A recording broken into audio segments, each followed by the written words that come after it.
Hey everybody, this your girl Royalty and welcome back to another video. Alright y'all, today I'm going to be talking about StrongmommyChrissy. So let's get into it. Alright y'all, last week several videos surfaced about Chrissy being evicted. Now I only watched one of the videos, and in the video I watched there was a document that appeared to be a public record of Chrissy's eviction. Now I didn't think too much about it until a few days ago when Chrissy made a video and pretty much confirmed that she was in fact evicted and explained what happened. Let me start off by saying this. When people hear that someone was evicted, most people automatically think that the person is behind on their rent. Because I'm going to be honest, that's what I usually think too. But Chrissy said that she was evicted because her and the landlord did not like each other and they just did not see eye to eye. Basically, Chrissy said that the last time she went to pay her rent, she had words with the woman who worked in the office. And apparently the woman told the landlord about it. So Chrissy's landlord refused to accept her rent and decided that she wanted Chrissy out. And while Chrissy was on her momcation, her landlord showed up at her house with the constable and evicted her. So her mom and Chrissy's 9 kids had to get their things and leave. And Chrissy had to put them up in an Airbnb, which is where they're currently staying now. And Chrissy said in the video that she already found a place and she's just waiting until it's ready for her to move in. Alright y'all, let me say this. Whenever you rent an apartment, you are always at the mercy of the landlord. In my opinion, the landlord was as wrong as 2 left shoes for not giving Chrissy at least a 30-day notice, especially since she has kids. And I own rental property, but by the grace of God, I have never ever had to evict anybody. But in the future, if I'm ever put in that situation, I would definitely give at least a 30-day notice whether kids are involved or not, because that's just the human thing to do.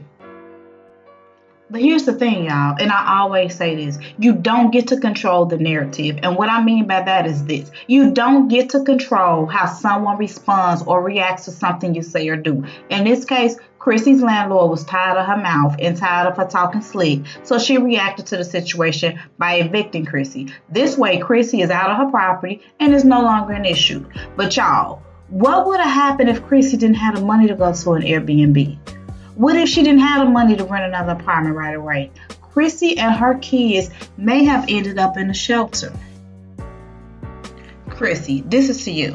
I'm about to get real with you for a minute, so please don't be offended. It's time for you to buy a house for you and your children. You have 9 mouths to feed, so it's time for you to stop renting and to purchase some property. First of all, kids are destructive, and when people have a lot of kids, when they move out the place they're renting, in most cases, some type of damage has been done because that's what kids do. They damage stuff. But the thing is, the damage is being done to someone else's property, so the renters don't have to spend the money to get anything fixed. All they do is move out and move on with their life, and the owner of the property has to dish out the money for the repairs. And second, when you rent, you put yourself at risk for somebody not liking you for whatever reason or getting mad at you and evicting you with no notice, which is what happened to you, Chrissy. Who got time for that?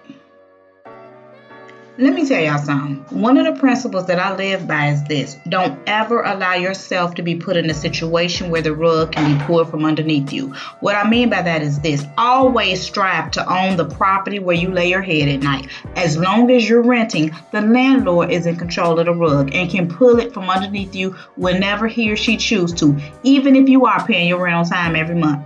But if you purchase property, as long as you're in good standing with your mortgage company, you will never have to worry about you and your kids being kicked out of your home. There is just a sense of security and stability that comes with owning a home that you just don't get as a renter. So Chrissy, I'm going to need you to make purchasing property a goal for next year. And if you can't do it for next year, aim for the year after that. But purchasing property need to be at the top of your to-do list. You need to plan your work and work your plan. Let me tell y'all this. I bought my first property when I was 28. Now granted, I didn't have 9 kids or anything like that. But guess what? I had a plan and I executed it. I was living with my parents and they didn't charge me rent or anything, and I had just graduated from college with my first degree, so I wasn't making a whole lot of money at the time, but I made enough to do what I wanted to do, and I decided that what I wanted to do was buy property because I did not want to rent. Because like I said earlier, I believe in owning a property while I lay my head. So guess what? I had to put myself in a position to be able to purchase property. I had a few kinks on my credit that I had to straighten out. Y'all know how it is when you get 18 and you go crazy for credit cards.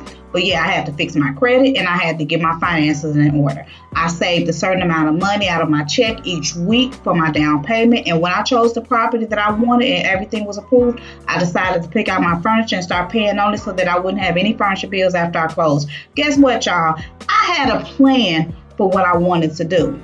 And y'all, the reason that I'm telling you this is to let y'all know that you have to plan for success. When you don't plan for success, you are planning for failure.